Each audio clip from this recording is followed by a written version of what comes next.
Hi everybody, Angel Arts here, and I have yet another Mass Effect Andromeda reaction video for you. These videos are just coming out, Mass Effect Andromeda trailers and videos are coming out like hotcakes at the moment. So the one that just came out today, I am especially excited for. It is the characters trailer. Um, and the reason why I am so excited for this one is because I'd like to say that of every aspect of a role-playing game, the characters to me are actually the most important. Like, learning about the characters, finding out, what makes them tick, finding out what ticks them off. Dare I say, I care more about the characters slightly more than the story itself, believe it or not. Yeah, I find myself, you know, looking forward to when I play, Dragon Age games or Mass Effect games. I find myself being more interested in getting to the next part where I can actually go around and talk to all of my companions. I look forward to that more than moving the story along. So let's see what this trailer has to offer, shall we? Oh, wow. Welcome back to the Mass Effect Andromeda gameplay series. In this video, we will take a look at profiles, favorites, and your squad. Oh my. As you level up in Mass Effect Andromeda, you'll gain access to dozens of skills and over 300 skill upgrades. You're free to pick any skill without being limited to a class, which allows you to create a Pathfinder that is totally suited to how you want to play.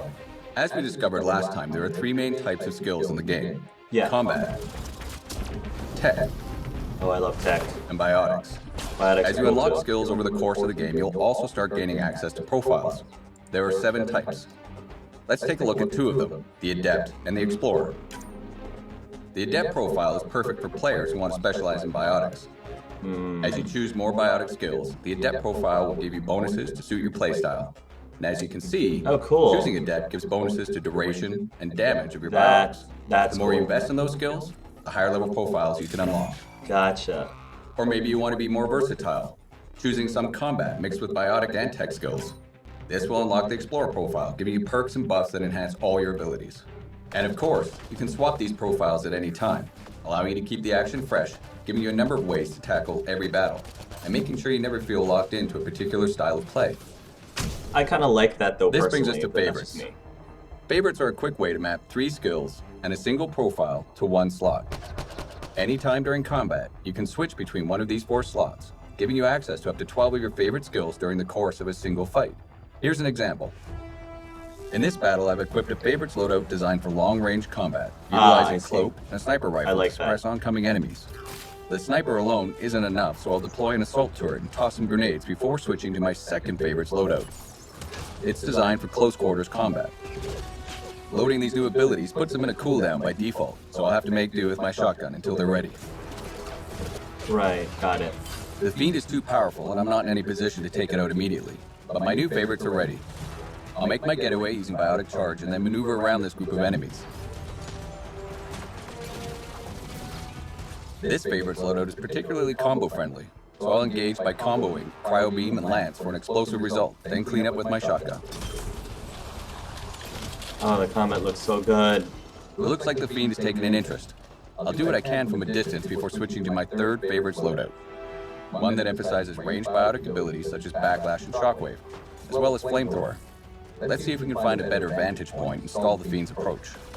Using Backlash, I can shield myself from oncoming fire and deflect it back at the enemy. This is particularly useful against large crowds of enemies. However, this horde is scattered, so I'll need to regroup. It looks like the Fiend has other plans. I'll stand my ground by using Shockwave and then follow that up with Flamethrower. The Fiend is hurt, but it's going to take more than that to defeat it. Yeah, the Fiend is still pretty. Switching to my final favorites loadout, I'll engage the Fiend with soldier-focused abilities. Let's finish it off with Flat Cannon and Trip Mines. And when it comes to combat, don't forget your squad. Each of your 6 squad mates has 3 active and 2 passive skills. In this case, Cora uses her biotics as a support character, and Drac is a bruiser who can soak up lots of damage. Cool. Not only can you set your squad up around the battlefield, ordering them to defend locations, attack targets, or rally to your side, you can also team up with them for devastating power combos. Yeah, that's what I like. Nice. Power combos activate when you or one of your squad mates primes an enemy or groups of enemies, setting them up for the kill. Then you or a squad mate jumps in to detonate and finish the job. There you go. And you can always level up your squad mates to make them specifically good at priming or detonating targets. Subscribe to see the next installment in the gameplay series for a look at exploration in Mass Effect Andromeda. Okay, so the video for this wasn't quite what I was expecting. I was expecting more of a when they called this video Andromeda characters, I thought it was actually going to talk about more about the characters, but instead they were talking more about profiles and other things like how you command your squad to do specific things. What we did end up getting from this is some really interesting stuff about, again, how you can choose pretty much any power that is available to the game as long as you have the prerequisites. And based on whether or not, based on the types of powers that you buy, you can unlock profiles that are more, that people who have played the Mass Effect trilogy, they're more familiar with, like the Adept and the Sentinel and, you know, the Vanguard and all that good stuff, Infiltrator. The Explorer being the new one that lets you try a little bit of everything, like Jack of all trades kind of thing, which is the kind of character that I tend to like. Going in, I'm basically torn because the Jack of all trades kind of character is the kind of character that I tend to like to play. In D&D, for example, I love the Bard because that's what the Bard is, a Jack of all trade. But I feel like the Explorer is going to be like the go-to profile for many players, especially players who have played the trilogy, because it's new. It's shiny, it's new, much like in me, you know, kind of being a little anxious about playing a Kianari in Dragon Age Inquisition because I thought, oh my gosh, it'd be awesome to play a Kianari in Dragon Age Inquisition, but I felt like everybody and their mother would want to be Kianari just because, again, it's shiny and new. So, again, I'm gravitating more towards the tech tree. I might go like more Sentinel or Sentinel focused more on tech, leaning less on biotics and more on tech, or just full on engineer as like my default shepherd, and then we'll see how often I need to, you know, load some things around. The thing about the video that there were some parts of the video that bothered me personally, and again, this is all subjective. This is completely subjective, and to be quite honest, somewhat illogical. I guess. But you know, I guess I'm just giving my immediate reactions to the things I saw, good and bad. So the thing that made me that sort of stuck out for me in this video is that they said, you know, you can, because of this system, you can choose to be whatever type of class that you want without feeling like you're locked into a class.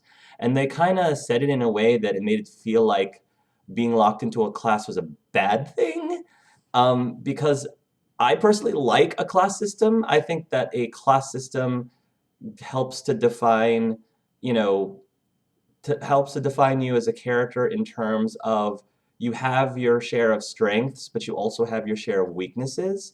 And part of the reason why I like role-playing games that have a squad is the idea that yeah, you're the main character, but that doesn't mean that you can do everything under the sun.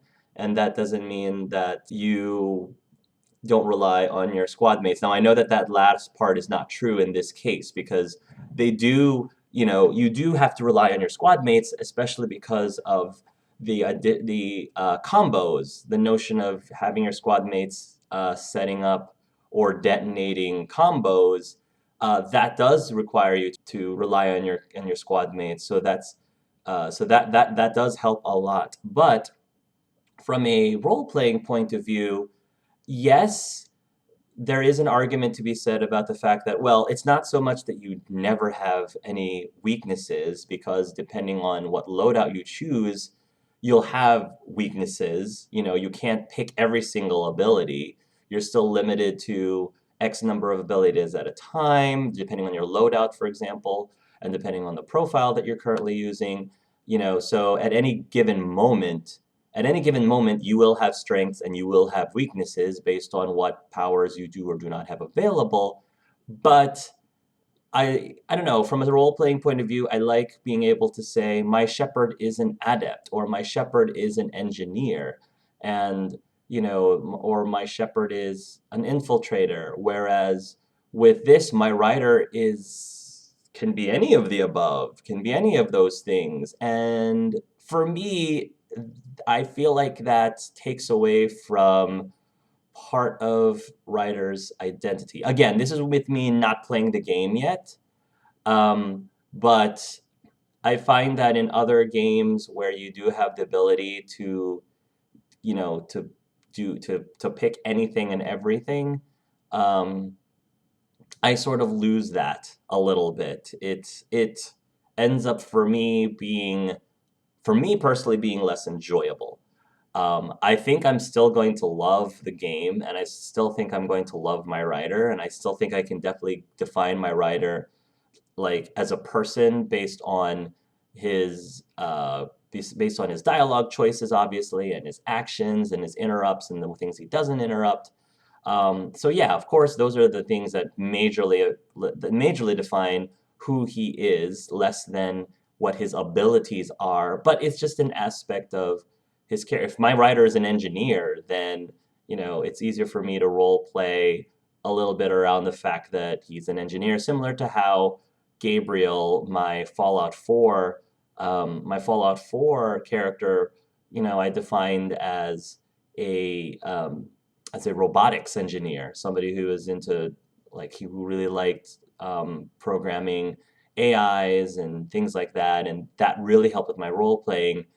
I just feel like with Ryder being able to change his loadout, however often he's allowed to change it, I don't know, I just lose that aspect. I lose that a little bit. I guess I could role play around the fact that he can be anything and everything, but that's harder for me. It's harder for me because, it's not as defined.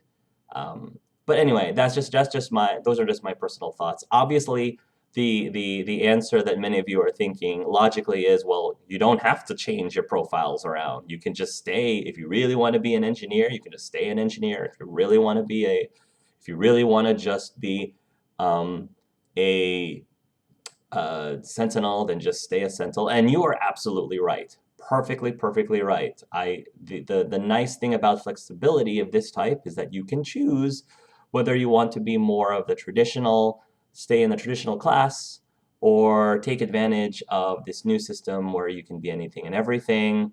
You have the option. Nobody's forcing me to be an engineer or a Sentinel. Absolutely, you are totally right. And you could argue this is the best of both worlds. You can have your cake and eat it too, because I can play the way I want to play.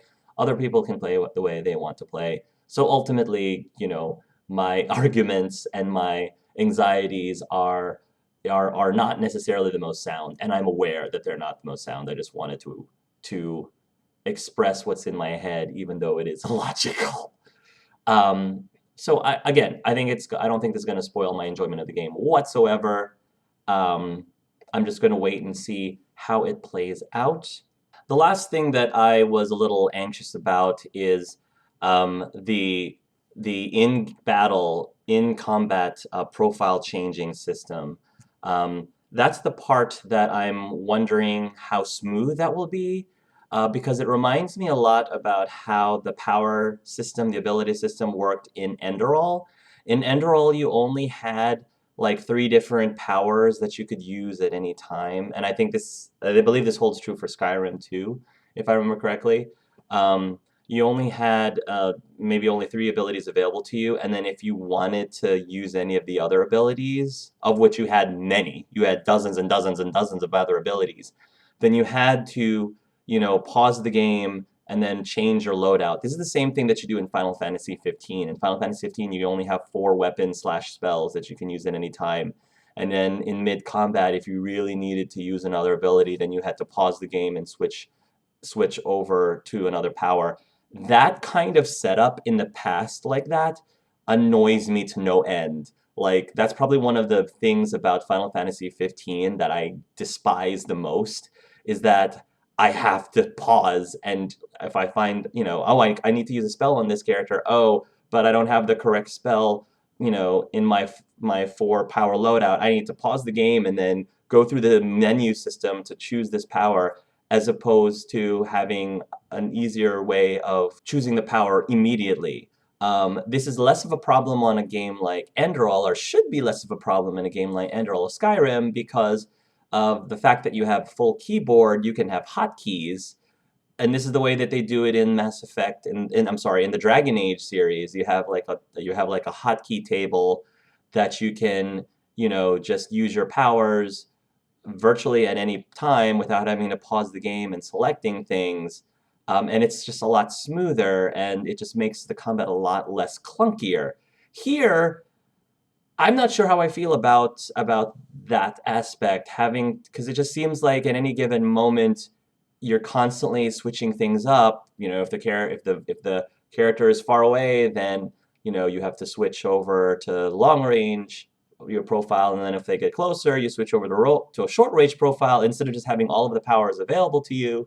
I guess that's just to help further limit the flexibility, because the fact they're trying to make things so flexible, they need to have ways to make it more limited, flexible yet limited. But I don't know. I'm worried about how much that's going to affect my enjoyment of the combat, because it certainly affects my enjoyment in games like Final Fantasy 15 and Enderal. I couldn't stand how in Enderal I had to keep switching over with the powers, and I'm like, this is a PC game. I should have access to my powers via a hotkey, and it just really annoyed the heck out of me. So that is probably my one biggest I guess, anxiety so far. Again, without me having played the game yet, just watching how this system works. Hopefully it'll be okay. I have a feeling it'll still be okay, and maybe I'll get used to it. Because I know you kind of do that sort of thing in the Mass Effect 3 games a little bit, because if you are coming from a short range system to a long range situation, you do have to change guns, change to a sniper rifle if it's a long range situation, switch to a shotgun rifle if you're in a short range situation, and then you have your powers, of which you only had 4. So I mean, I guess it's the same. It looks like you still have 4 powers. It's just you can change what powers you have at any given moment. So it kind of gives you what you used to have, but made it more flexible. But I don't know. We'll see. We'll see how it plays out. We'll see how it plays out. And hopefully you guys are excited and pumped for this game that's coming out really soon. Definitely looking forward to seeing what else BioWare has in store when it finally lands. So that's all I got, everybody. Thank you for watching, and until next time, love yourselves and love each other.